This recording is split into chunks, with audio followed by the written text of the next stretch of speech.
Hey again everyone, so I'm back with another book haul slash in my mailbox. I have 13 books to show you, so let's hope I don't waffle on. The first book I got is an arc from Mirror Ink, and it's sort of Pushing the Limits. Oh, you can't see. Pushing the Limits by Kate McGarry. Doesn't have the final cover on it, but oh my gosh, I'm so excited to get and read this. This is one of my most anticipated releases of the year. It comes out on the 3rd of August. And it's a YA contemporary. The romance is a strong element in it, but both protagonists Noah and Echo have issues in their lives and scars, and they help each other overcome them. And something about it just hooked me, and I can't wait to read it. Also from Mirror Ink, I have Before I Wake by Rachel Vincent. And this is book 6 in the Soul Screamers series. I can't tell you anything that's on the back because it would spoil the other 5 books for you. It's a major spoiler on the back if you haven't read any of the other books, but you should definitely check this series out. Again from Mirror Ink, I have Dark Kiss by Michelle Rowan. This is a YA paranormal romance with angels, I think. One of my favourite books ever, Angel by L.A. Weatherly. It obviously deals with angels. Hush Hush by Becca Fitzpatrick, Immortal City. So I kind of enjoy paranormal romances with angels, so I'm looking forward to reading this. This is book 1 in the Night Watchers series, so looking forward to checking that out. Again from Mirror Ink, I have The Girl in the Steel Corset by Kaylee Cross. Oh my goodness, I have waited so long for this to be released here in the UK. It's been out in the US for what seems like ages now. I've just got sick of seeing it because I knew it wasn't out over here, but it's finally here.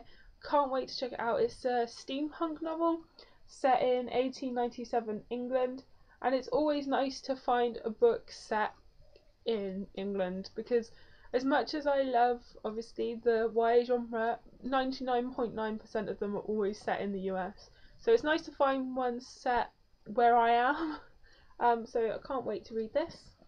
Gorgeous cover on it. Wow.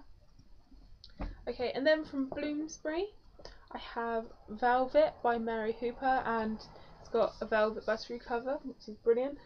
This is another historical, and I believe it's set in the Victorian period, and Velvet is an orphan girl. She's working in a steam laundry, and then she starts working for this clairvoyant, and she discovers something that puts her life in danger.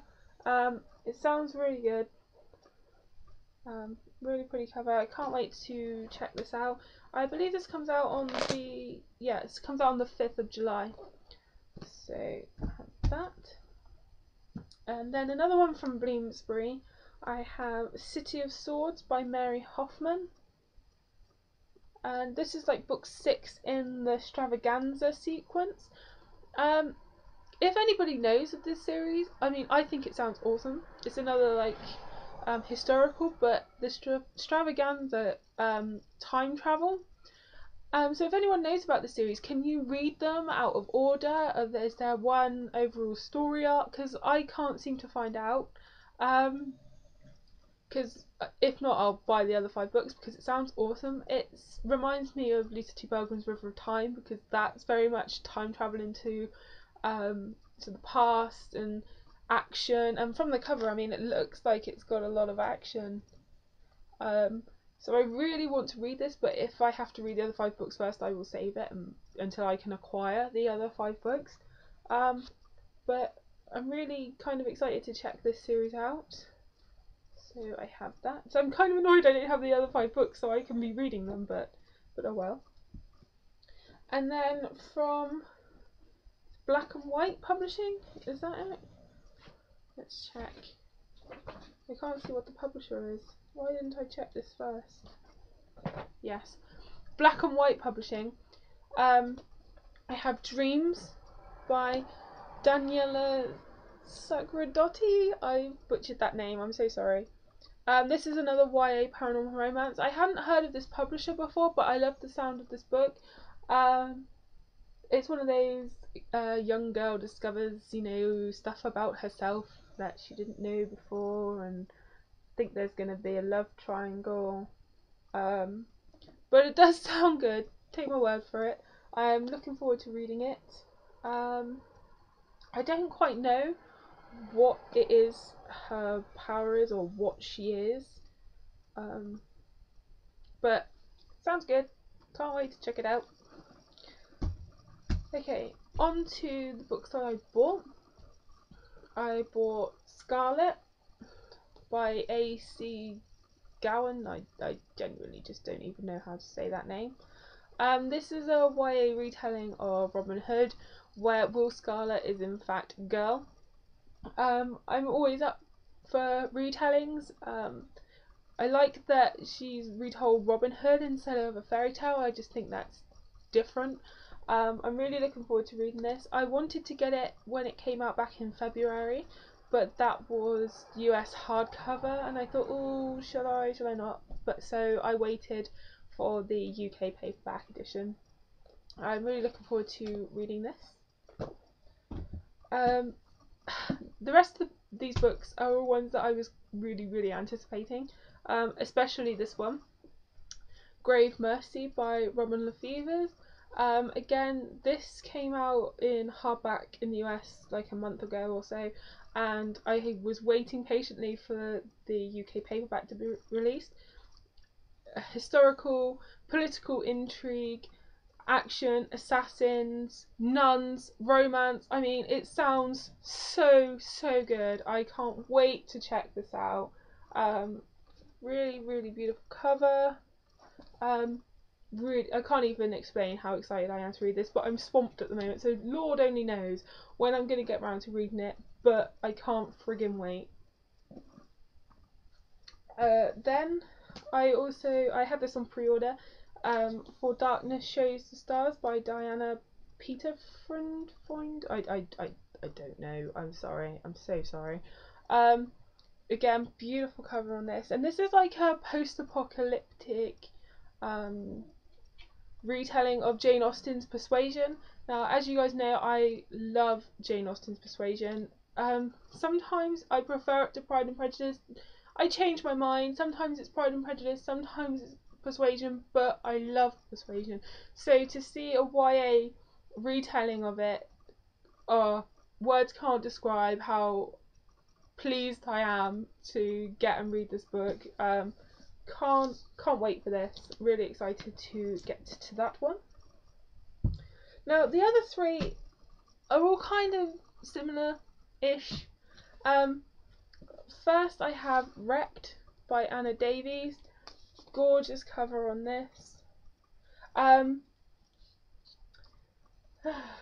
It's a merman book, and Miranda, I think, is in a boating accident or something with her friends, and they all die, but she doesn't, and she's rescued by Hunky Dude, I think.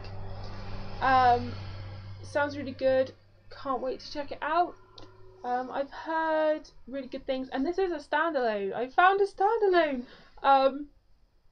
So I'm really interested, one, to see the merfolk thing, and to see how it works as a standalone. Then I have another book that I was highly anticipating, Lies Beneath by Anne Greenwood Brown. Another mermaid book. This is what these three have in common, they're all mermaid books. And I was excited for this because it sounded sinister, and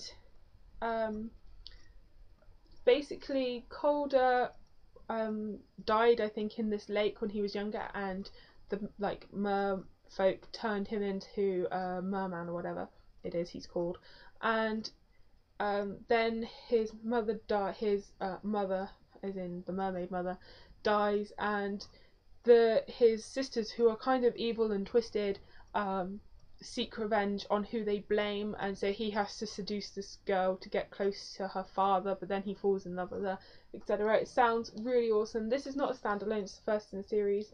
I'm so excited for this. I didn't do it justice. I loved the trailer for this book, so you should go check that out. But yeah, I can't wait to get to that one. And then last but not least, I can't pick it up, there we go, is Of Poseidon by Anna Banks.